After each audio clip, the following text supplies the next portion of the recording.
Now, in this section of the series on the best and worst planets in Vedic astrology, we're going to look at the best planets for health.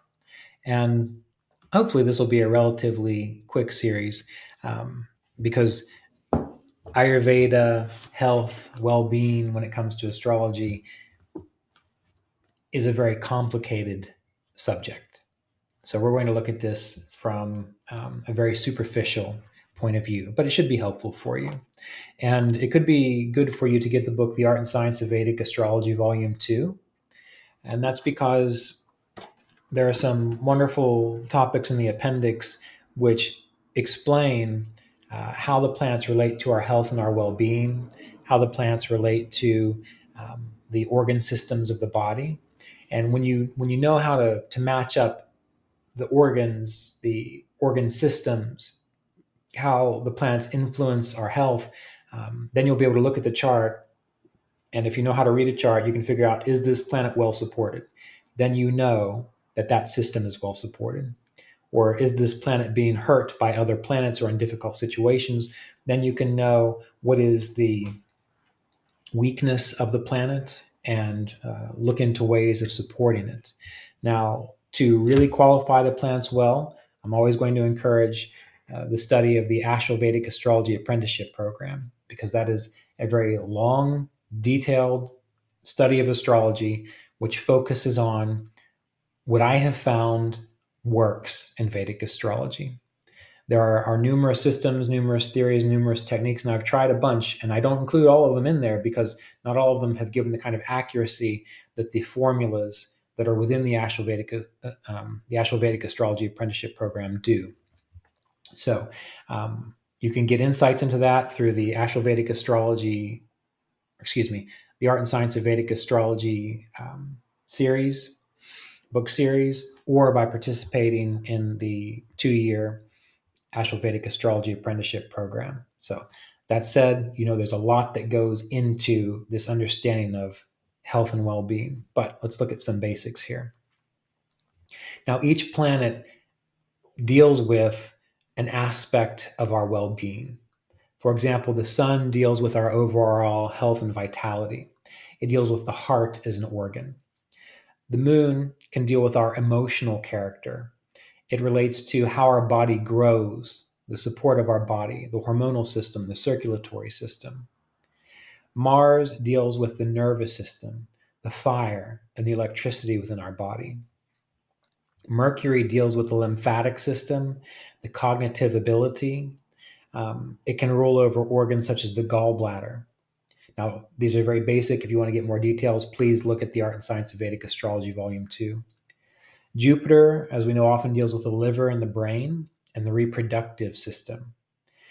Venus deals with our recuperative ability, our genetics, our ability to respond and to recover from difficulty and injury. Saturn deals with longevity, chronic disease, and the muscular system. And so when we have this knowledge of what the planets represent and what they deal with, we can see how they are supported within the astrological chart. And we can see where there might be weaknesses within a particular system. For example, if we have Saturn, which deals with the muscular system, and that Saturn is being impacted by Mars in a negative way, maybe by aspect, by Lajatadya Vashta, maybe there is a exchange between two signs. Well, what does that tell us? How is the system, the muscular system, being hurt? Well, we know Mars deals with injury, fire, electricity, the nervous system. So it could tell us that the well-being of the muscular system is being impacted because of a difficulty in the nervous system. So it's the nerves which are causing more muscular issues.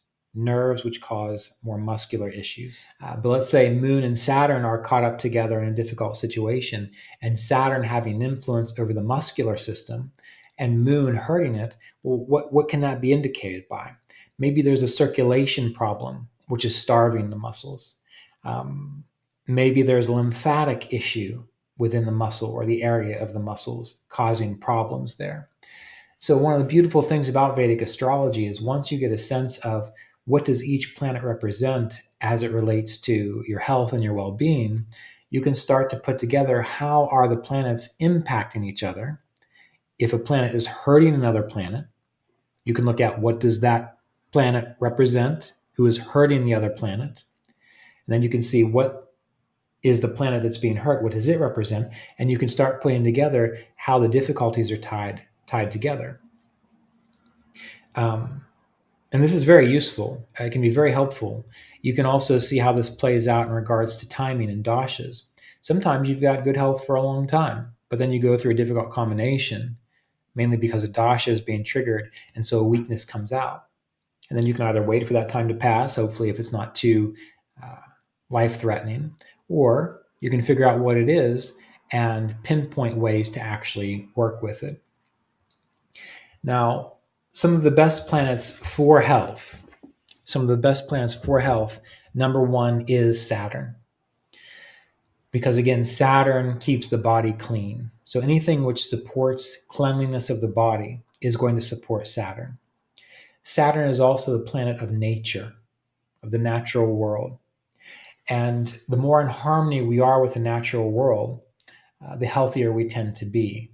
Many of the recommendations yogically that are advised are what most people consider to be austerities, eating very simply, eating on a regular schedule, having regular routine. All of that helps to support the body. All of that is Saturn related. So Saturn works as a foundational planet for health and well-being. And we know that Saturn deals with the root chakra because Capricorn and Aquarius deal with the root chakra. And so the strength of our root chakra shows our ability to survive, our ability to do the essentials for health and well-being. Another good planet for health is the sun, because the sun burns away that which is unnecessary. The sun has a bleaching effect, an antiseptic effect. So when people have strong suns, they often become more resistant to diseases. Their body is less likely to be overrun or invaded by diseases because that sun burns up the viruses, the toxins, and so on. So things which increase heat within the body help to stimulate better health, more vitality, more vibrance. Mercury is also a wonderful planet. Mercury is considered tridoshic, so it ties in all the elements, all of the doshas, Vata, Pitta, and Kapha, and when in balance, gives the ability to navigate, adapt, and manage the world. Mercury is the manager of all things. The better Mercury is in your chart, typically, for the most part, the better your life will be, because Mercury gives adaptability. If something difficult happens, Mercury finds a way to navigate that difficulty, to manage that difficulty. If something good happens, Mercury finds a way to tap into that strength, that well-being, to save it for a later day so that the reserves can be there. So when I look at the health within a person's chart, the planets I consider to be the best and the worst together are Saturn, Sun, and Mercury. Because when they're good, they can really help you thrive. They can really help you live within this world well. When they're bad, they tend to give a lot of difficulty managing the world. And when things aren't managed well, they tend to dry up and, not pass on their genes. So the best and worst planets for health are going to be Saturn, Sun, and Mercury. And of course, every planet plays a role in your health. So you need harmony between them all. But these are the ones that I focus on.